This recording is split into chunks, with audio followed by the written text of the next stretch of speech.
Sit by myself, talking to the moon.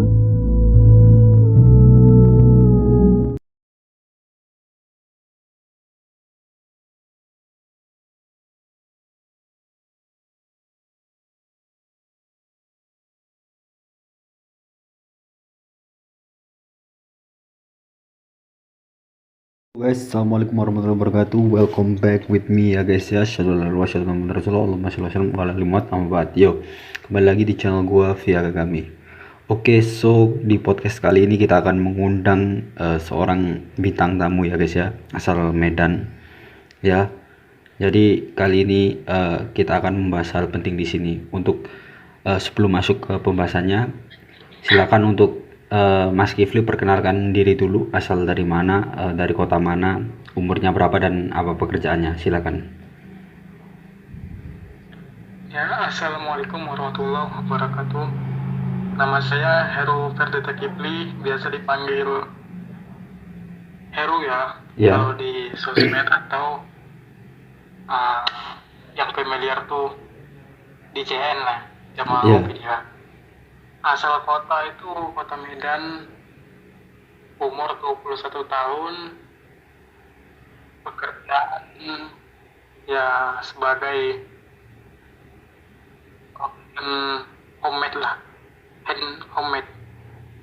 Itu kerja apa, usaha sendiri atau ikut orang itu?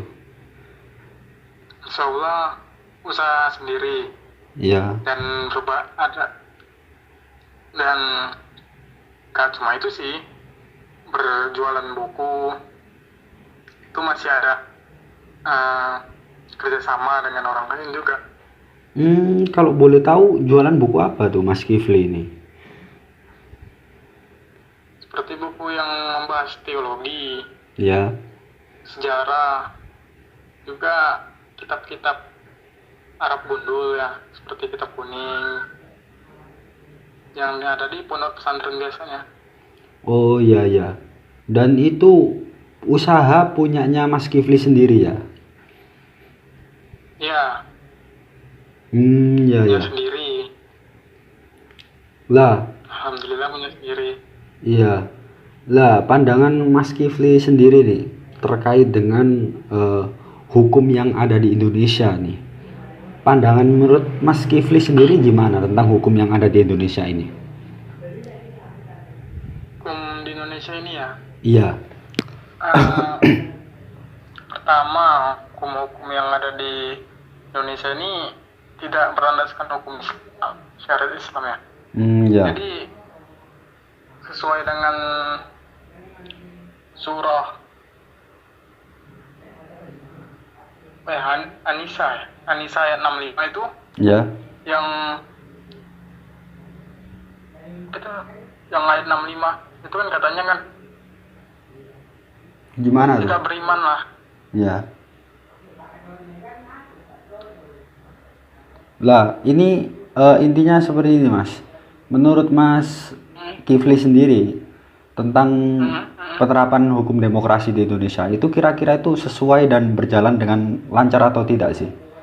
Soalnya walaupun sudah diterapkan demokrasi sendiri, tetapi kita tahu sendirilah ekonomi carut marut juga, dan menurut saya kurang efektif ya, karena kalau kita melihat di lapisan lini masyarakat ini masih banyak yang belum, gimana istilahnya, kalangan yang miskin seperti itulah.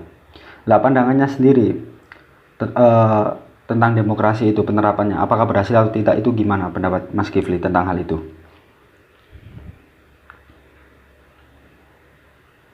Kalau penerapan demokrasi tentu bukan demokrasi yang sesuai demokrasi ya. Ini Ya. demokrasi cacat demokrasinya. Dan juga bahwa ya pemerintah ini nggak demokratis lah. Oh iya, maksudnya tidak demokratis itu dari sisi mananya itu? Apa? Tidak demokratis dari sisi yang mana menurut Mas Kifli sendiri gitu? Mungkin kali aja ada penonton yang kurang paham begitu. Jadi bisa Mas Kifli sedikit jelaskan. Dari segi eh, kedaulatan itu kan adanya itu kan katanya ada di tangan rakyat. Ah ya betul. Tidak, ini melahirkan tirani-tirani seperti Seakan-akan yang terjadi di iya. Vietnam ini. Jadi kesannya itu seakan-akan Seperti ya. Ya, Ya silakan dilanjut dulu.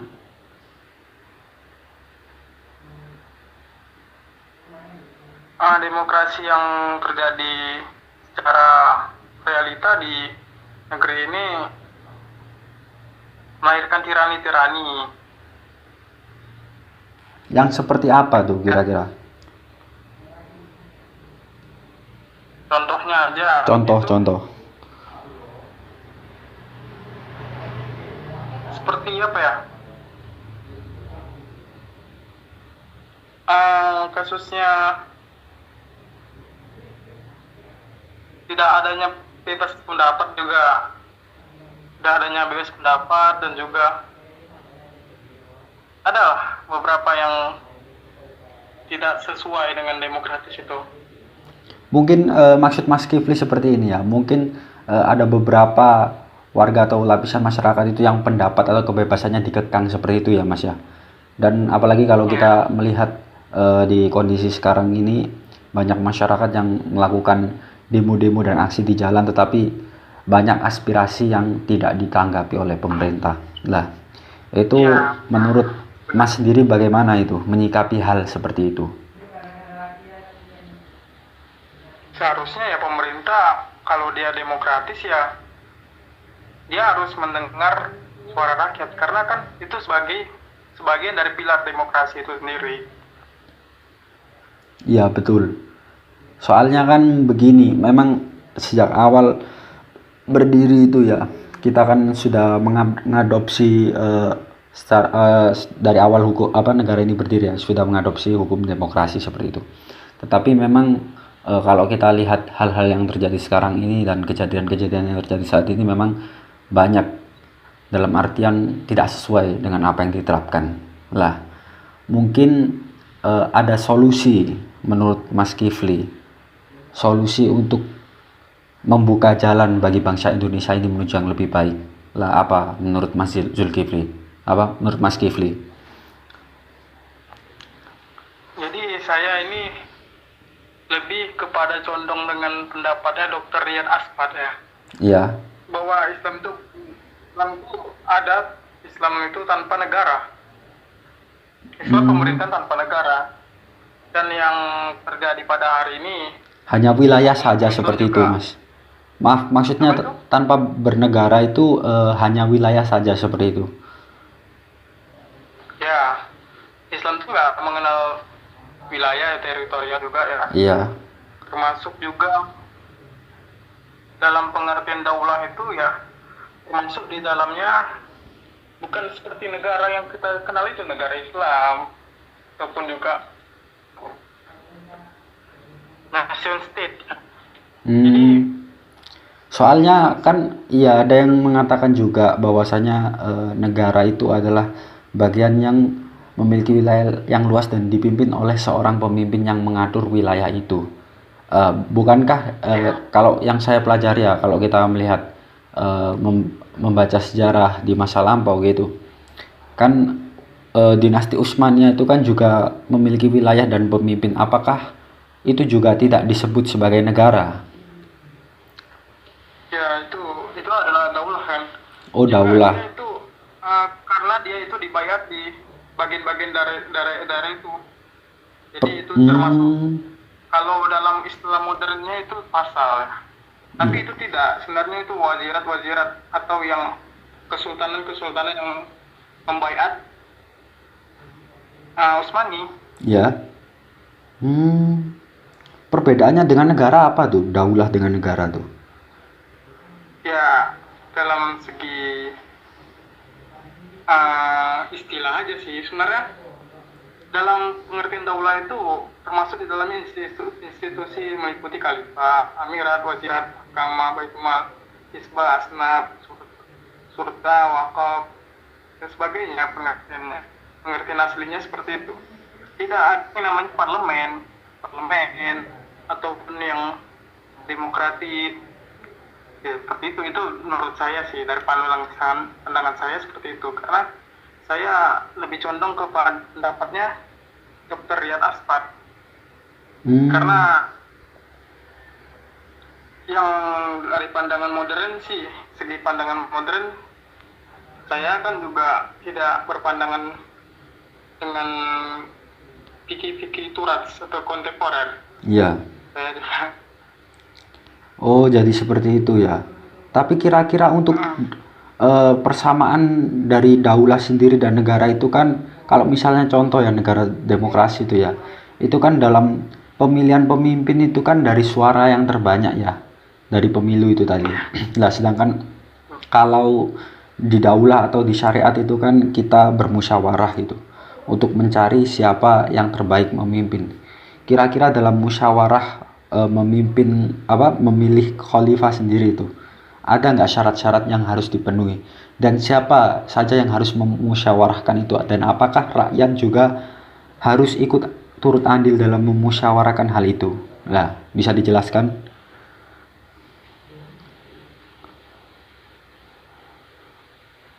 Halo? halo ya. Ya, jadi Yang ada musyawarah apa namanya? ya, jadi itu tadi pertanyaannya adalah cara-cara misalnya untuk pembayatan pemimpin itu tadi ya Mas ya. Lah itu apakah rakyat juga turut andil ikut memusyawarahkan hal tersebut atau hanya beberapa orang saja? Karena kan untuk pencapaian pemilihan pemimpin itu kan juga dicapai dengan musyawarah itu tadi. Lah, menurut Mas Kifli sendiri bagaimana? Itu kan ditentukan dari musyawarah pernah. Enggak, maksudnya yang turut andil dalam bermusyawarah itu tadi. Siapa saja dan apa syarat-syaratnya? Lah itu yang saya maksud. Pertama itu pemimpin itu yang mesti bisa berijtihad, Ya. dan juga dia mampu memimpin. Nah, berijtihad seperti untuk perang atau mengambil keputusan seperti apa yang dilakukan Abu Bakar ya, ketika tidak ada sesuatu suku yang tidak mau membayar zakat, maka dia akan memerangi suku tersebut. Itu adalah ijtihadnya.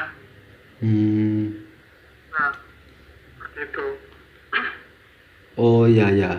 Ya saya agak mulai mengerti. Maksudnya itu Iya.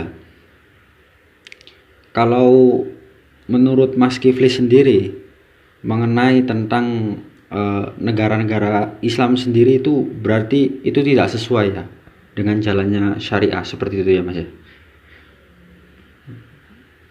yang seperti apa? Yang seperti negara-negara Ya kayak negara-negara yang ada saat ini gitu.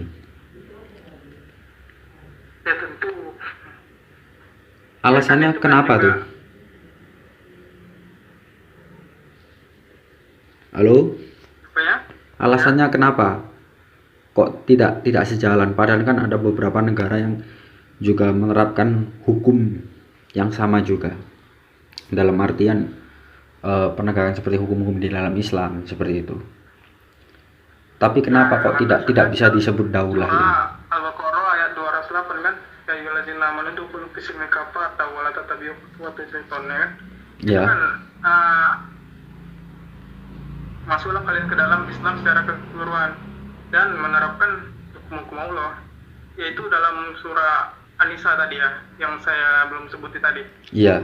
Ayat 6, "Fala wa rabbika la yu'minuna hatta yuhakimuka fima syajara." Kan maka demi Tuhanmu, mereka tidak beriman sebelum mereka menjadikan Muhammad sebagai hakim dalam perkara yang mereka perselisihkan. Nah, dari sini dapat diambil dalil kan, Iya. bahwa hukum itu mesti dari hukum-hukumnya Allah. Hmm, untuk untuk menurut Mas Kifli sendiri kira-kira Pancasila itu sejalan atau tidak kira-kira? Nilai-nilai di Ya, dalam Pancasila itu. dalam pandangan saya sih tidak ada yang cocok dengan Bapak. Nilai-nilainya sudah bagus, semua penerapannya tidak ada yang terterap gitu. Tidak Ya efektif sama aja, seperti itu ya. nggak terlaksana seperti misalnya keadilan sosial, tidak ada yang nggak ada yang nggak ada yang merasa adil gitu. Kita sendiri juga merasakan itu kan. Iya benar. Soalnya ya kalau kita melihat kondisi masyarakat sekarang ini memang masih banyak ya kesenjangan sosial ya. Dan kalau kita melihat sendiri juga masih banyak orang yang kesusahan dalam mencukupi kebutuhan ekonomi mereka masing-masing seperti itu ya. Dan mungkin memang katanya negara ini adalah negara yang makmur ya. Tetapi pada faktanya itu memang masih banyak orang-orang di jalan yang masih belum memiliki rumah seperti itu ya Mas ya. Dan ini mungkin bukti bahwasanya negara ini kurang bisa apa istilahnya mengatasi hal-hal kecil seperti ini gitu. Seharusnya bila negara itu memang disebut negara yang makmur harusnya hal-hal sekecil itu bisa diatasi dengan mudah tentunya. Lah, tapi ada nih yang cerita bahwasanya itu sebenarnya demokrasi sendiri itu tidak sejalan dengan Pancasila itu sendiri. Bahkan di UUD 1945 pun tidak ada penyebutan kata demokrasi. Nah, menurut pandangan Mas Kifli sendiri, bagaimana menyikapi statement itu? Sejak awal sih memang kesepakatan founding kita itu memang pemilihan pemimpin juga ya berdasarkan demokrasi ya, Iya. founding negara ini. Mm-mm. Kalau masalah cocok atau tidaknya ini tuh ya ceritanya beda lagi kalau ya. Kalau itu kurang tahu ya. Soalnya begini Mas, kan ada yang Gimana? soalnya memang kebanyakan masyarakat kita itu bahkan ormas-ormas Islam tersendiri eh, mereka itu beranggapan fakta bahwasanya memang keyakinan kita itu sejalan dengan nilai-nilai Pancasila gitu. Bahkan apa yang tertulis di Pancasila dan UUD itu banyak terkutip dari dari kitab agama yang kita anut itu seperti itu. Dan memang ada salah satu tokoh itu yang saya mengikuti channel YouTube beliau itu tokoh nasional ya, beliau mengatakan bahwasanya tidak ada kata demokrasi di dalam Pancasila dan UUD 1945 itu tadi. Lah misalnya ini kalau misalnya ya sistem syariat diterapkan di negara ini gitu, NKRI bersyariah seperti itulah. Apakah itu bisa sejalan dengan nilai-nilai daulah yang ada?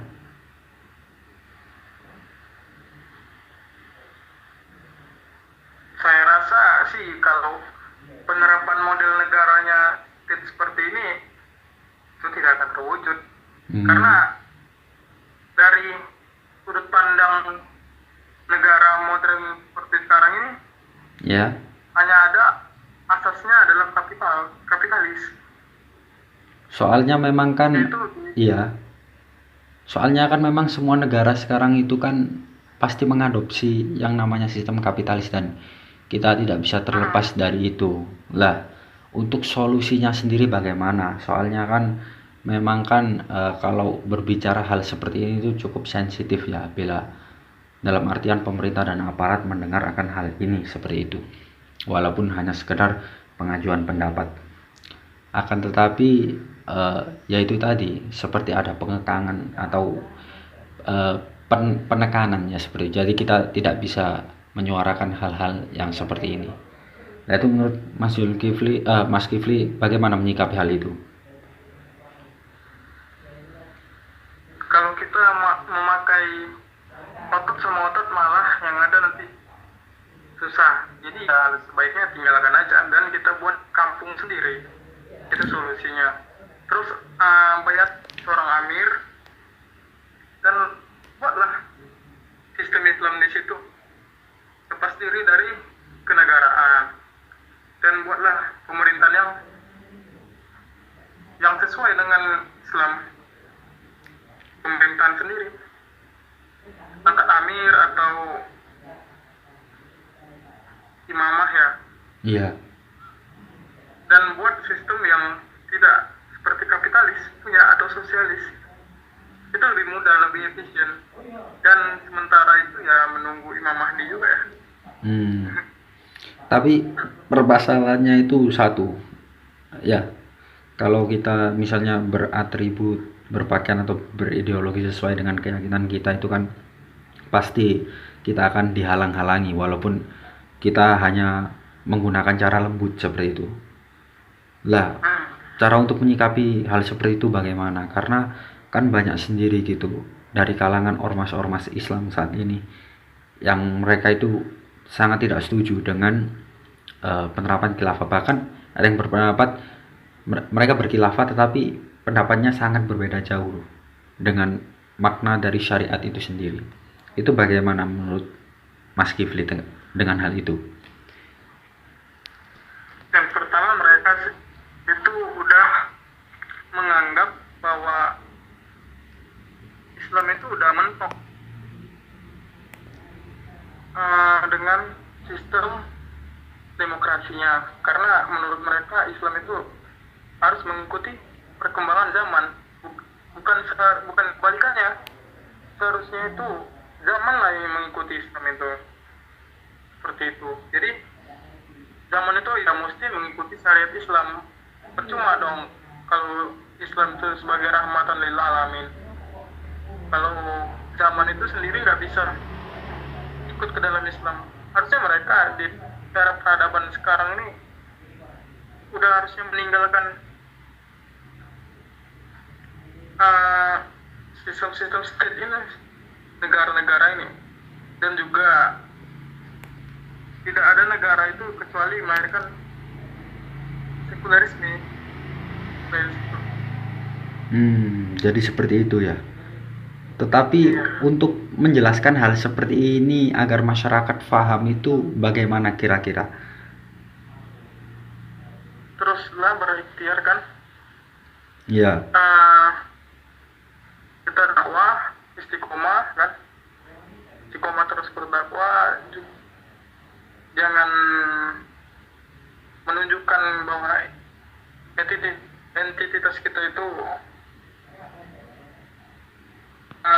sebagai yang membuat aksi teror seperti yang terjadi di Makassar tadi ya. Oh iya, itu pandangan Mas Kifli tentang hal seperti itu bagaimana? Ya Islam juga tidak mengenal seperti itu medan jihadnya kan. Iya benar. Medan jihad Islam tuh dengan kita perangnya.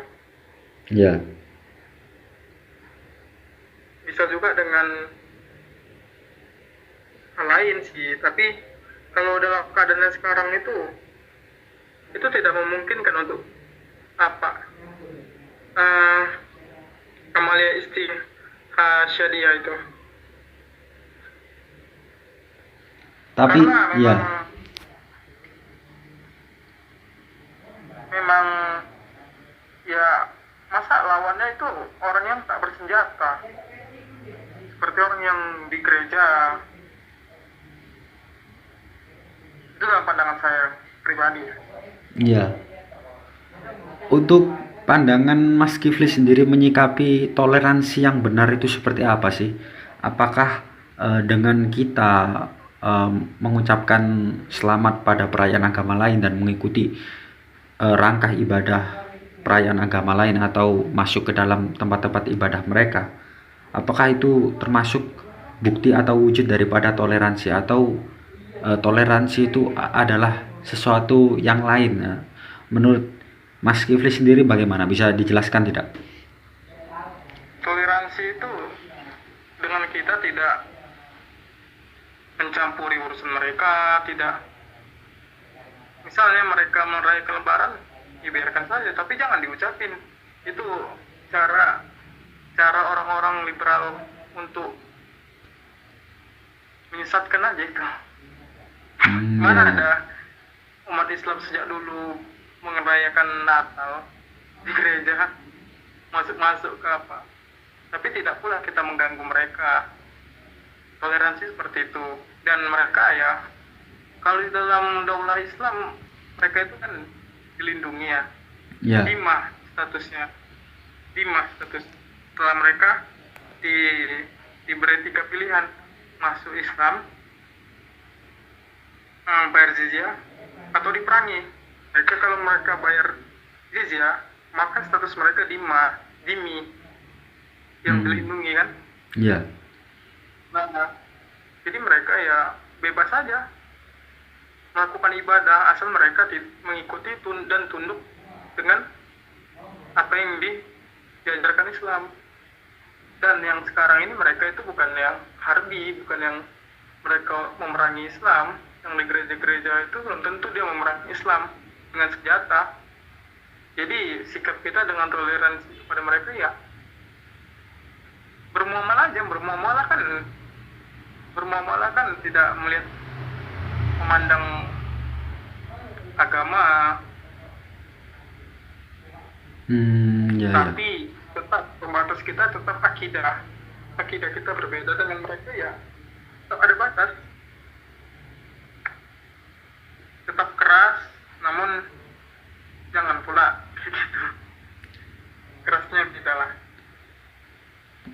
Menurut Mas Kifli sendiri nih menyikapi dua organisasi Islam terbesar di Indonesia sendiri gitu.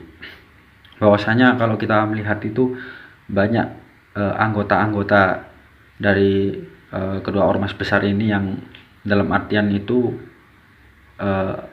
menerima pendapat-pendapat atau visi misi di dalam demokrasi itu. Apakah yang seperti itu sesuai menurut Mas kira-kira?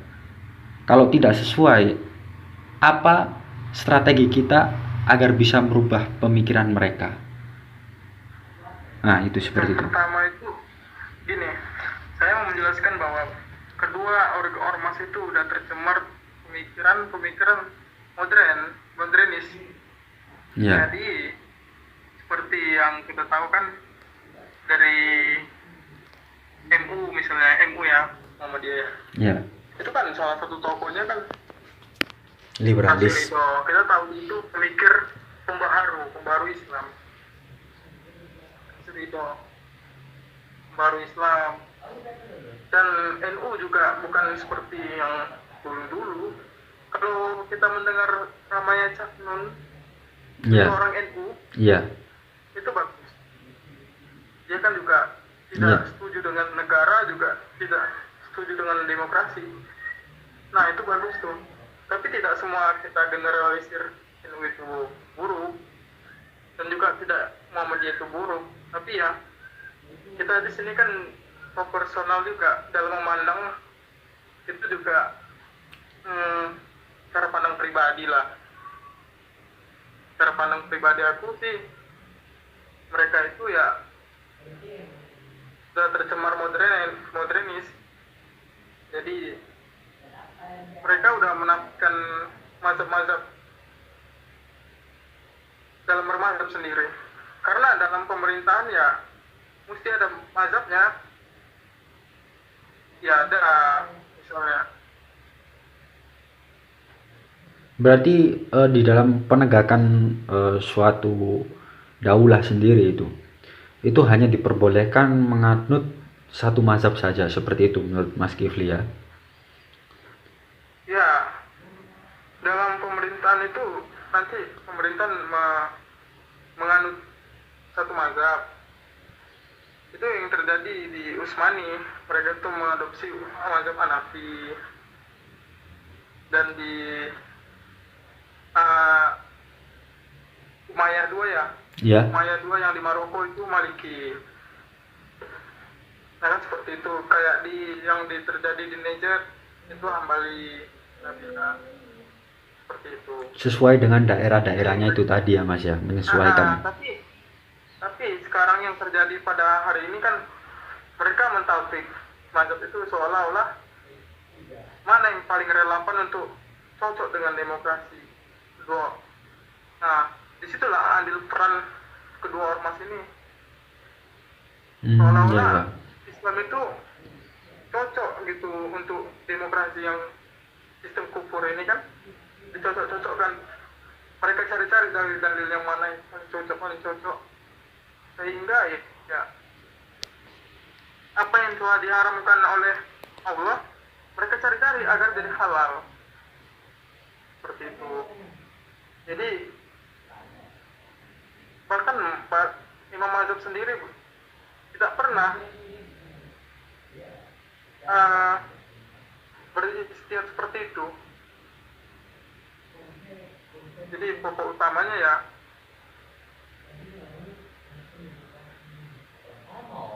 ini macam ajaran baru, padahal Islam itu tidak pernah harusnya tidak boleh diperbaharui seperti itu kan. Iya, ya. Menurut Mas Kifli sendiri, apakah ormas kita di awal berdiri juga tentunya menolak sistem ini?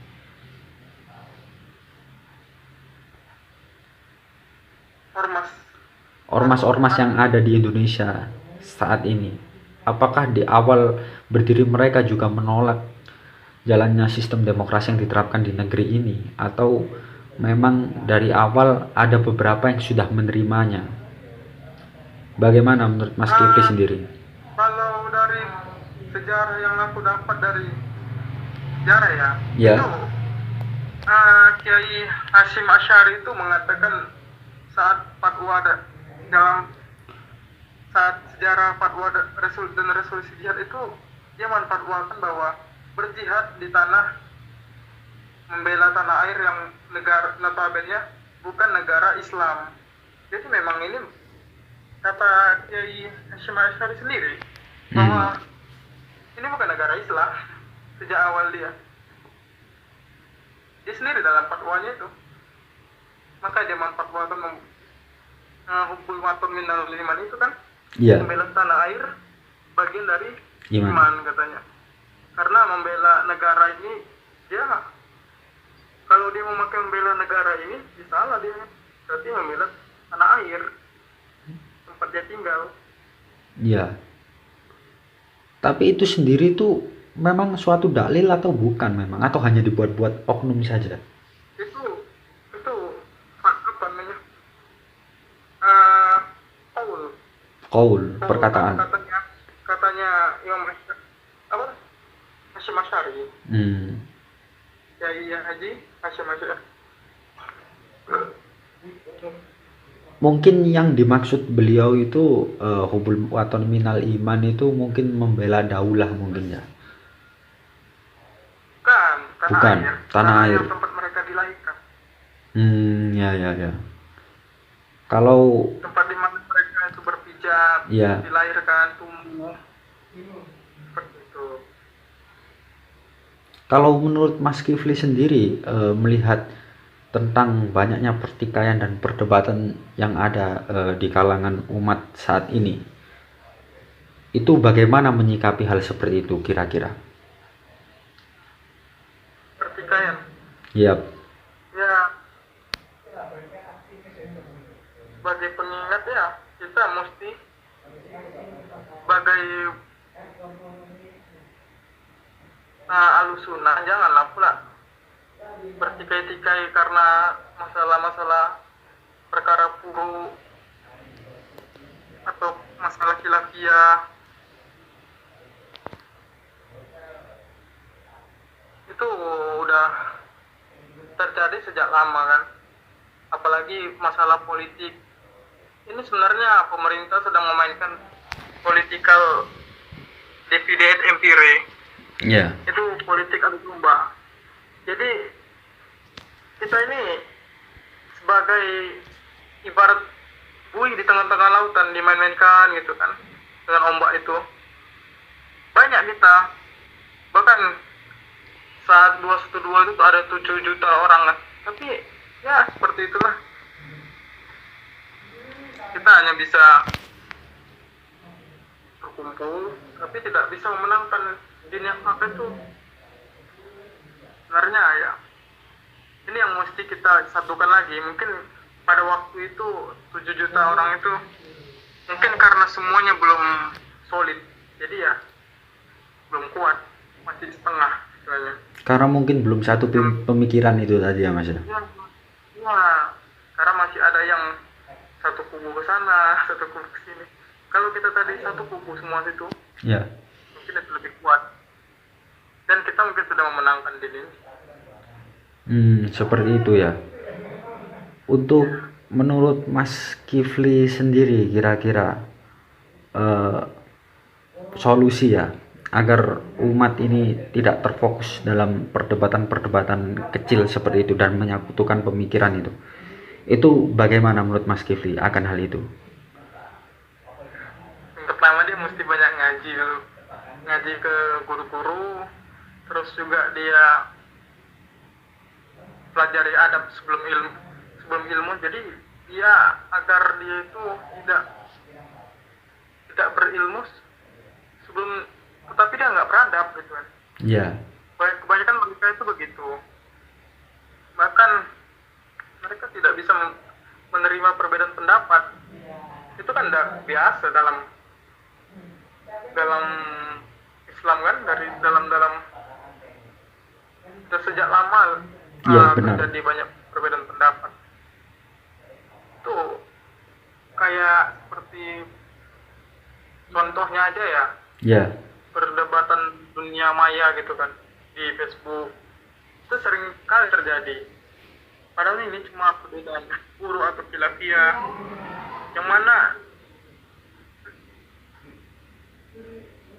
kurang banyak baca kitab kuning, atau memang mereka belum bisa melihat kondisi gitu. Ya, ya. Kondisi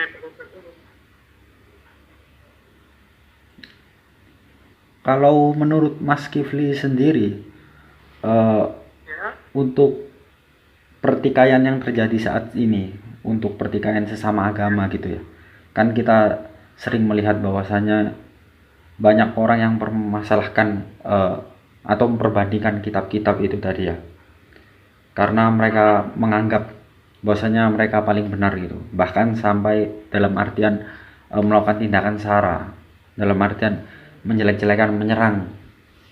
Itu pendapatnya bagaimana menyikapi hal itu? ya sebaiknya kalau kita mau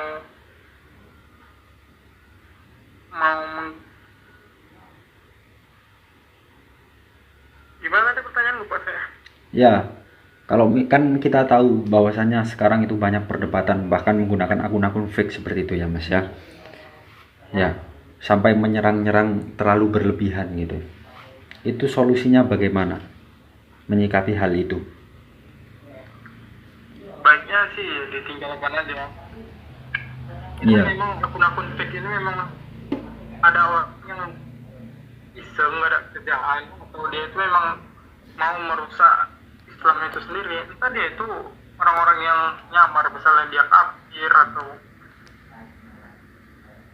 yang memang dia retard atau Ya, ya. free thinker atau yang gitu ya.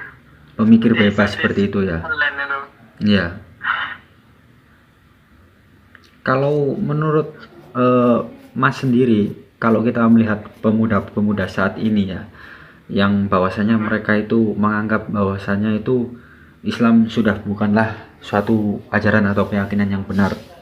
Bahkan banyak dari mereka itu memilih untuk meninggalkan keyakinan Islam itu karena mereka membaca lewat dari sains atau melihat berita-berita perpolitikan, atau mungkin ada beberapa oknum yang memotong ayat dan menjadikan itu sebuah kelemahan hingga akhirnya mereka banyak yang meninggalkan keyakinan Islam tersebut. Nah, apalagi saya juga pernah mendengar kabar bahwasanya persentase pemuda-pemuda itu makin turun tiap tahunnya ya. banyak yang keluar, bahkan bukan hanya pemuda saja, banyak orang-orang gitu yang dia itu sudah menjadi ateis ya. Itu menyikapi hal seperti itu bagaimana itu? Yang pertama mereka memang misinya itu memisahkan. Yang pertama orang-orang seperti misionaris itu, mereka Iya. itu mempunyai misi untuk memurtadkan Islam kan pertama, dan juga menggencar dengan Islamofobia. Ini salah satu agenda mereka. Ya. Nah, terus juga kenapa mereka ini pada keluar dengan Islam, ya mereka itu selalu diadukan dengan pertanyaan-pertanyaan yang memakai sains, sehingga mereka itu sesuatu itu mesti harus ada terlihat, harus empirik. Ya.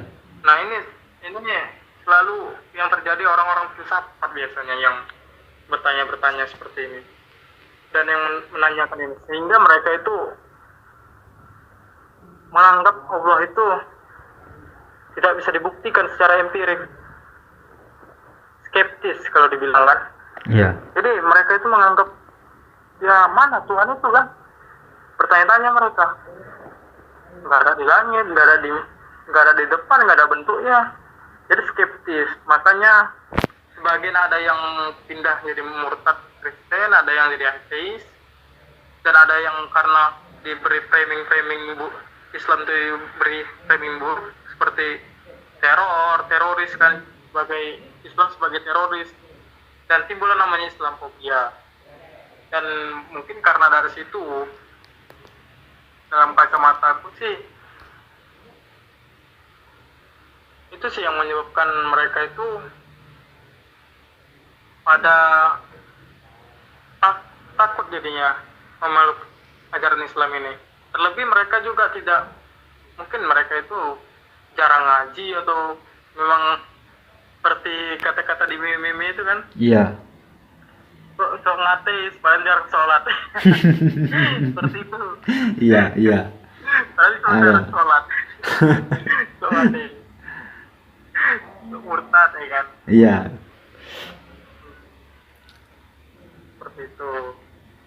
Kalau untuk kasus terorisme sendiri ya, kan kita tahu bahwasannya itu tidak hanya di media dalam negeri saja, karena kita kan juga sudah tahu bahwasannya di media dalam negeri ini banyak orang Islam yang membenci Islam gitu. Dan di luar negeri itu juga dalam artian sudah lama memang mereka mendiam berita-berita buruk tentang agama Islam ya. Menurut Mas Kifli sendiri, apakah kasus terorisme itu benar adanya atau hanya settingan-settingan oknum-oknum berapa belaka yang ingin menjatuhkan keyakinan kita lah? Itu menurut Mas Kifli bagaimana itu? Menurut yang berita saya dapat ya, saya juga mempunyai beberapa kenalan yang dulu ya, Iya. sekali. Sekarang udah kemana orangnya, saya nggak kenal lagi. Ya. Jadi dulu itu memang dia itu orang-orang seperti jihadi gitu ya, kalau dibilangnya, Ya bener. atau dais lah ya kan. Ya. Jadi memang mereka itu membenarkan itu memang perbuatan mereka sendiri, karena ya memang tidak ada settingan, memang itu perbuatan mereka sendiri. Soalnya Jadi, ya. saya dengar dari mulut anggota mereka. Soalnya kan saya juga pernah mendengar suatu kabar bahwasanya ada beberapa orang yang memang sengaja masuk di kelompok seperti itu dan mereka menanamkan keyakinan kepada anggota bahwa kamu harus melakukan ini. Bisa dibilang brainwashing dan pencucian otak seperti itulah. Sehingga mereka melakukan tindakan-tindakan terorisme. Lah, menurut Mas Kifli sendiri tuh apakah itu memang benar adanya atau hanya sekedar isu? Kalau terlepas dari itu tidak tahu, tapi mungkin mereka itu ada rasa kecintaan mereka itu dengan rasa jihad itu, yang mereka itu salah dalam menafsirkan jihad, apa namanya, syahid itu gimana. Mereka Iya, tuh cinta dengan syahid, ya, tapi salah dengan menafsirkannya itu gimana.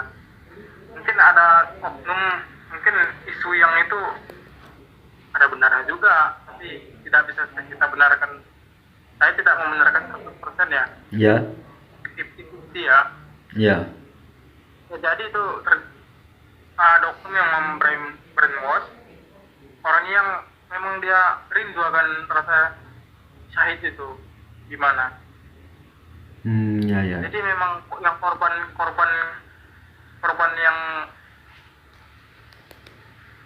melakukan tindakan seperti itu ya mereka yang memang hatinya tulus kepada Allah. Tidak, aku sendiri sih pribadi tidak pernah menyalahkan mereka yang melakukan hal seperti itu, karena dalam hati mereka kita nggak pernah tahu isi hati mereka itu bagaimana. ya, benar sekali. Apakah mereka itu memang cinta kepada Allah atau gimana? Aku yakin sih mereka itu cinta kepada Allah, makanya mereka berbuat begitu. Tapi terlepas dari semua itu, apapun dia perbuat itu salah atau benar, itu urusan Allah lah ya. Iya, Jadi dalam kacamata aku sih itu salah. Memang mereka itu cinta kepada Allah, ya kita benarkan. Kalau menurutku seperti itu. Tidak begitu caranya menjadi syuhada. Itu aja sih. Eh, menurut Mas Kifli sendiri dalam menyikapi banyaknya umat Islam, tokoh masyarakat atau ulama yang terjun di dalam politik praktis demokrasi ini, seperti mereka mencalonkan diri menjadi gubernur, bupati, atau bahkan mencalonkan diri menjadi pemimpin negara seperti itu. Itu menurut pandangan Islam sendiri itu bagaimana menyikapi hal itu? Padahal sudah jelas-jelas bahwasanya seperti yang dikatakan Mas Kifli tadi, bahwasanya itu tidak sejalan dengan keyakinan kita. Itu bagaimana Iya. Mas Kifli? Yang pertama, mereka itu pastinya pragmatis dan oportunis. Ya, Mereka itu mengatakan bahwa memperjuangkan Islam dari dalam parlemen. Padahal tidak ada yang diperjuangkan di situ. Setelah mereka masuk ke dalam parlemen, mereka itu bagaikan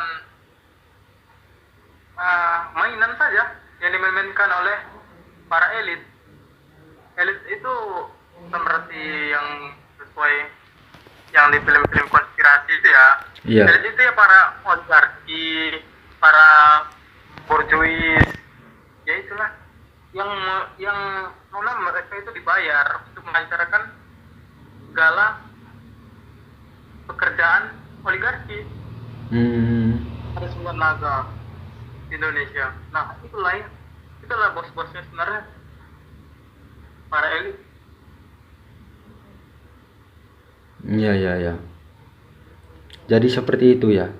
Lah, lalu untuk sekularisme sendiri, kan ada yang berpendapat bahwasanya kenapa kok Islam mengurusi politik seperti itu?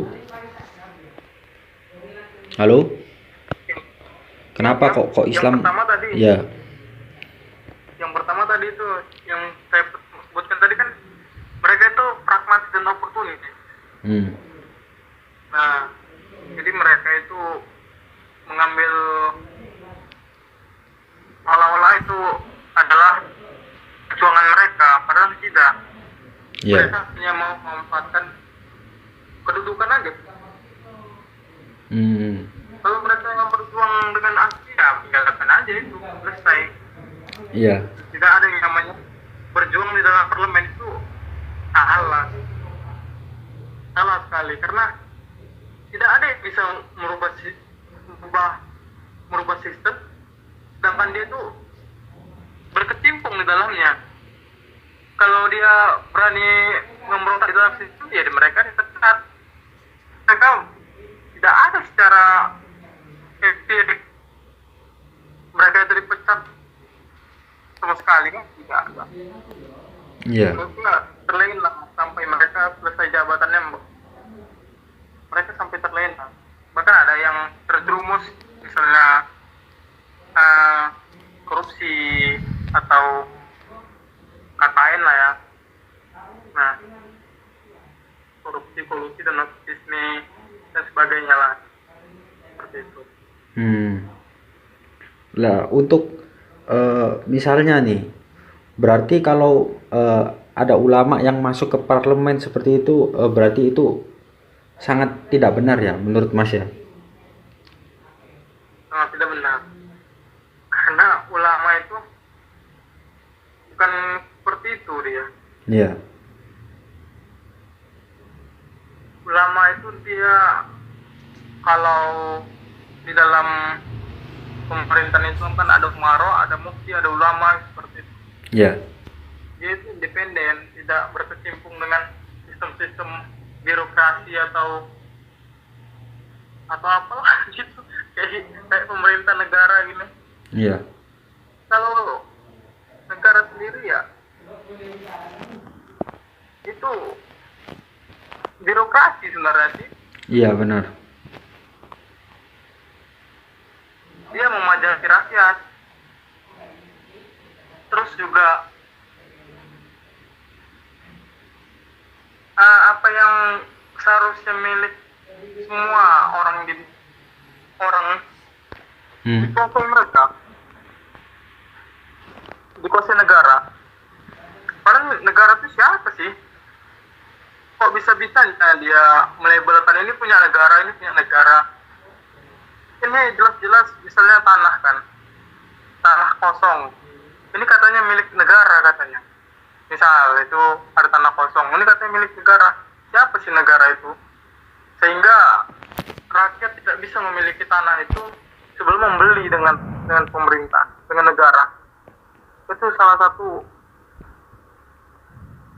keanehan itu. Belum pernah terjadi sebelum-belumnya. Sejak di era modern inilah terjadinya seperti itu. Aneh. Iya benar juga kalau dipikir-pikir seperti itu ya. Dan memang ini kan untuk pemerintah sendiri kan semuanya itu ya dari rakyat, dari pajak-pajak rakyat itu sendiri ya. Tapi kalau kita melihat gitu sepertinya ada penyelewengan uang-uang dari rakyat itu ya, yang digunakan, yang harusnya digunakan untuk fasilitas rakyat.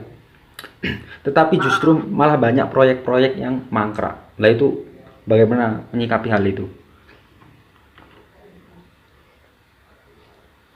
Seperti apa maksudnya?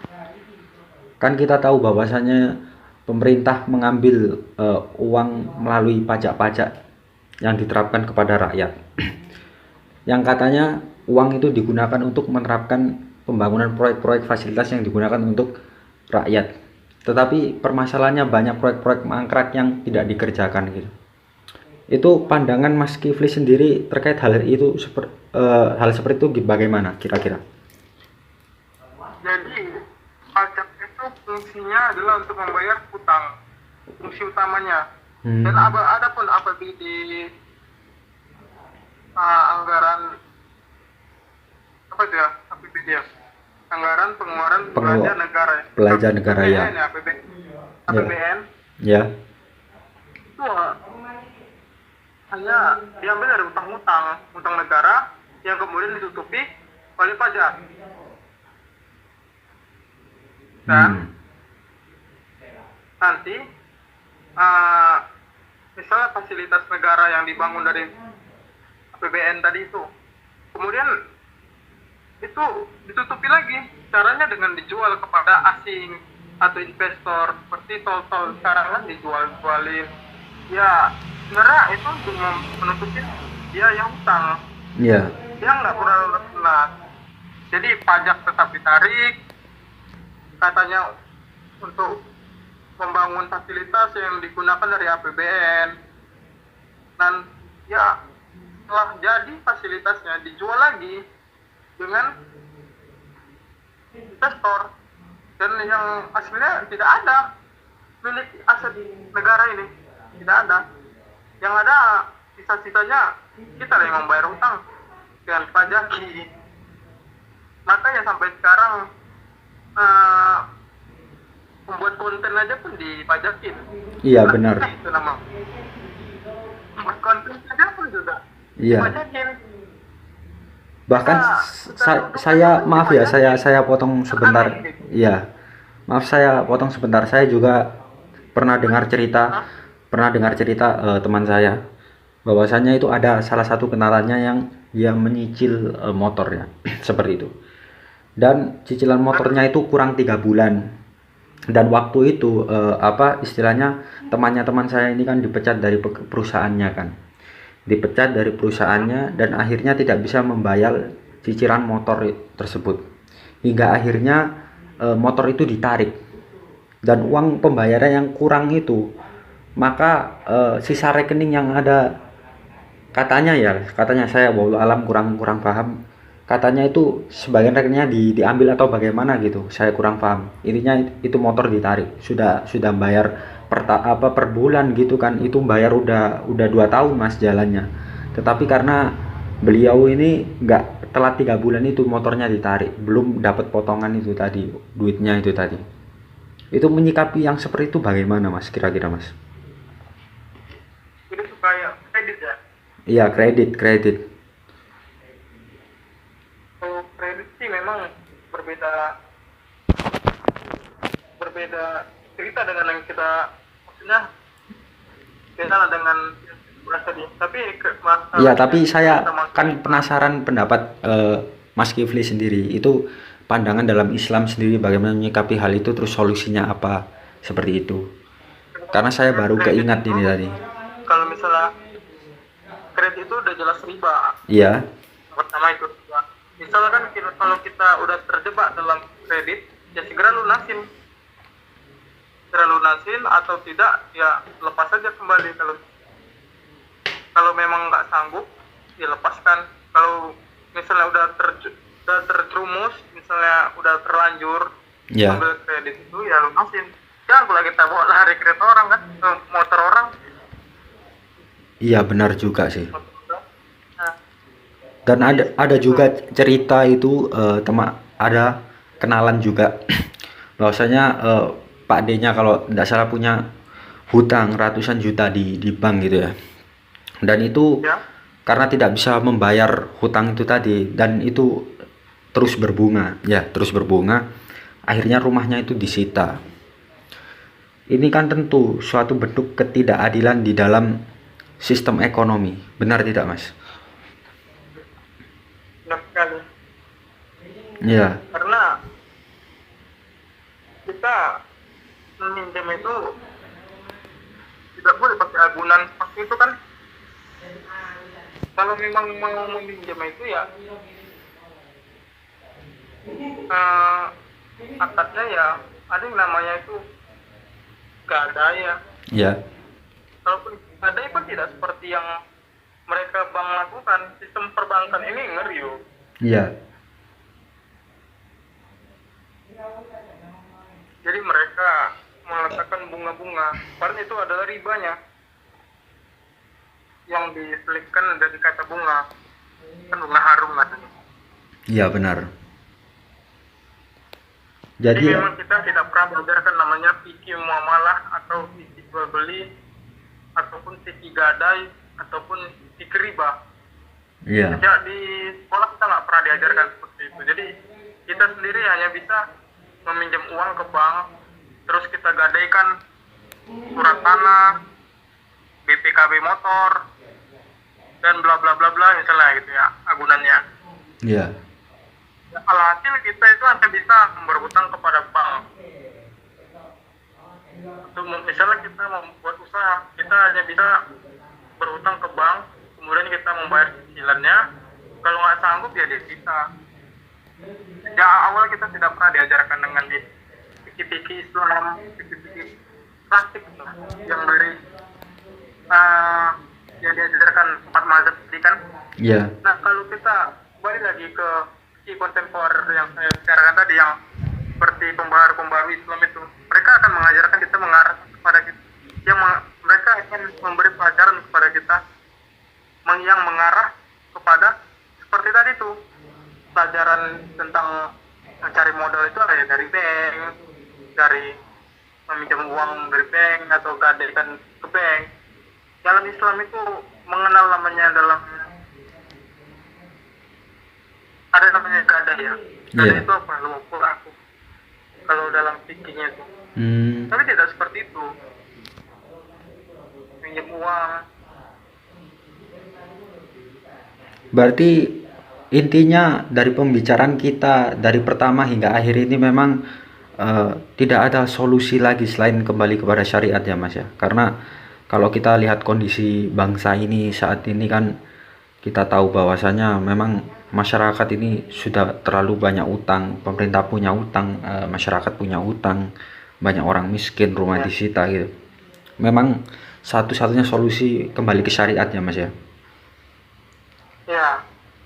Kembalilah ke syariat dan kembali ke fitrah itu sendiri. Iya, Karena Islam itu fitrah.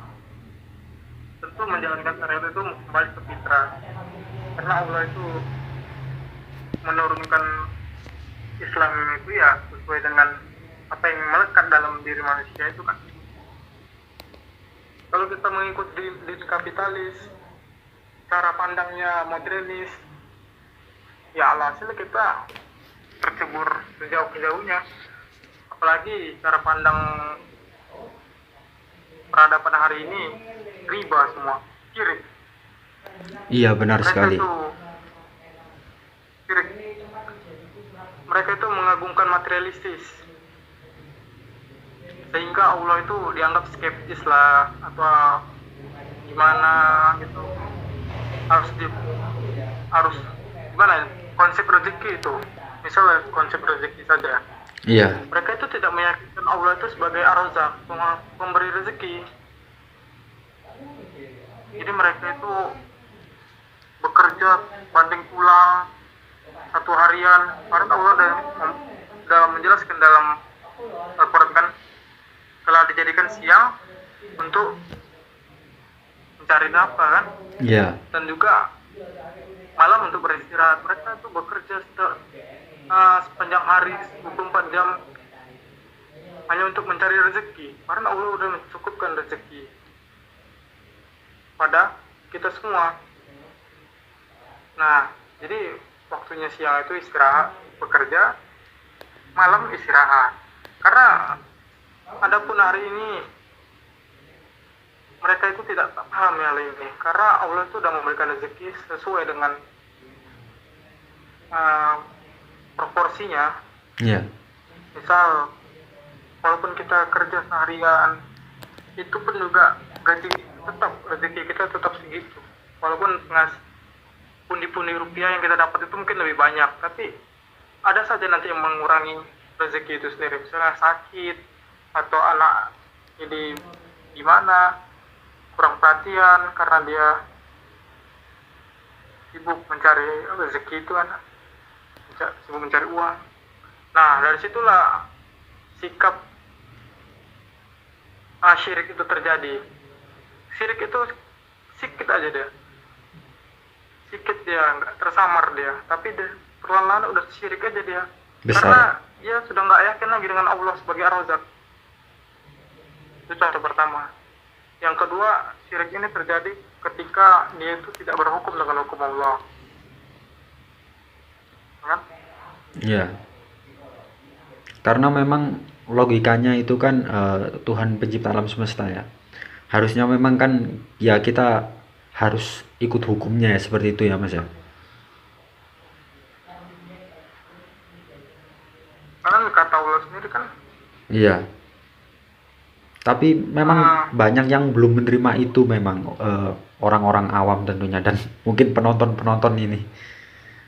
Ya mungkin kali saja Mas Heru bisa ada pesan-pesan yang bisa membukakan mata hati dan pikir para penonton-penonton kita ini. Karena banyak sekali yang awam tidak paham dengan perpolitikan dan agama yang kita bicarakan dari awal hingga akhir ini. Silakan. Mungkin ada pesan. saran ya, Ya. Agar mereka mau berpikir seperti itu.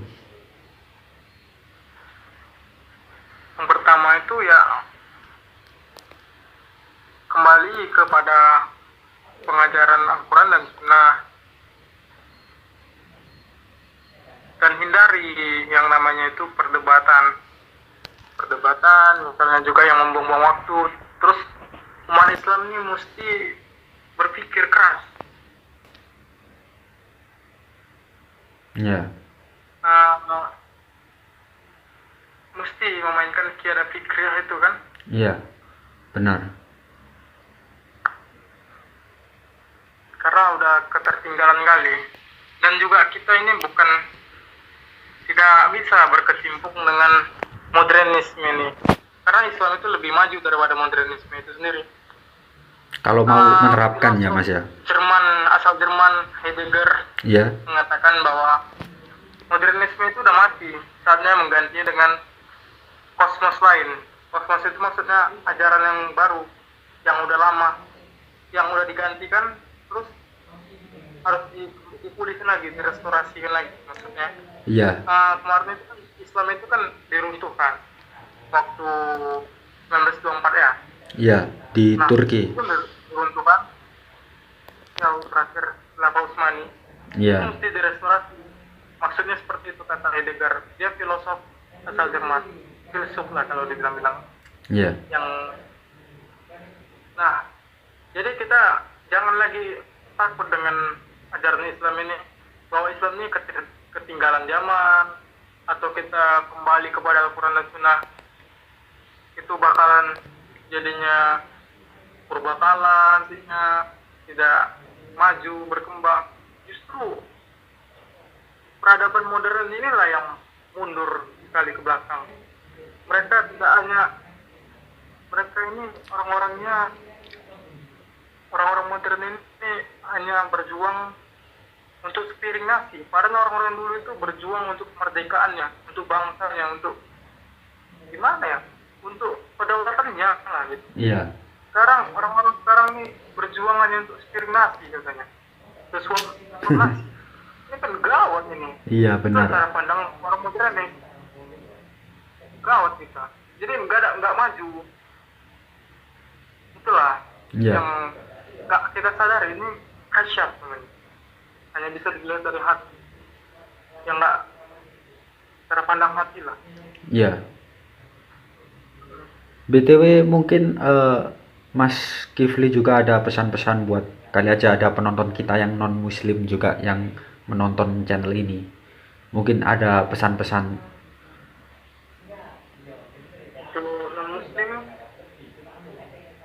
agar tetap memandang Islam itu secara adil, dan bahwa Islam itu tidak seradikal, atau bukan artinya radikal yang saya maksud ini suka ngebomber gitu, bomberman atau gimana gitu. Tidak semuanya seperti itu. Ya memang kalau mereka itu keliru, pasti mereka keliru dalam menjalankan Islam ini. Menurut pandang saya seperti itu. Iya, Tetapi niatan mereka itu ya pasti untuk ilahi, untuk Allah. Itu. iya, Dan juga buat teman-teman yang non muslim, agar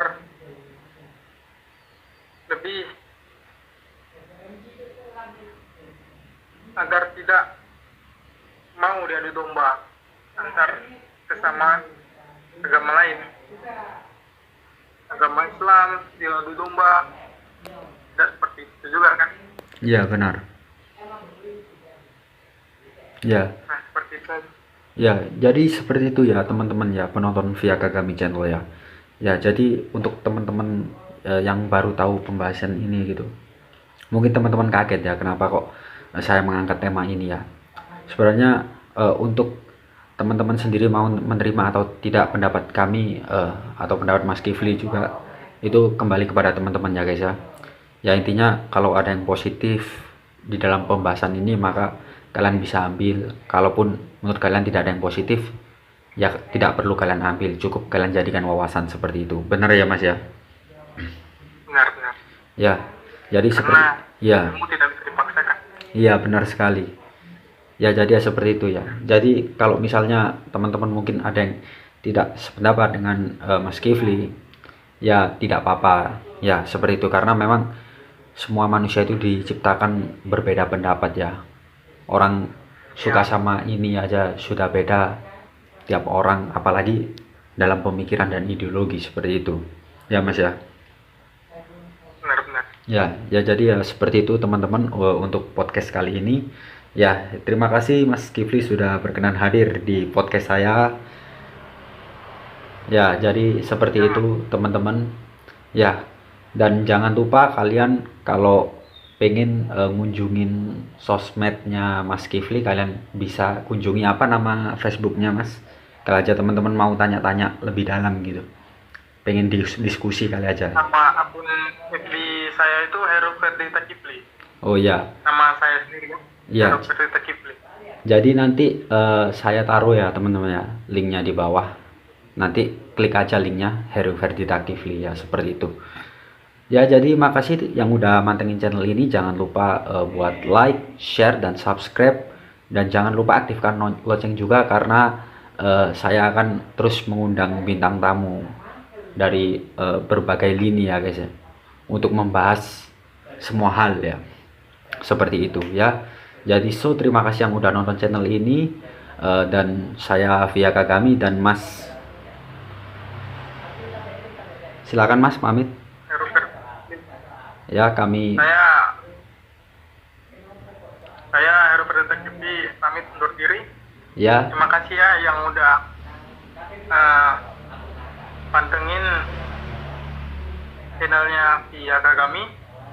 Ya dan. Terima kasih ya buat teman-teman. Ya dan kami mengucapkan wassalamualaikum warahmatullahi wabarakatuh and see you next time. Bye.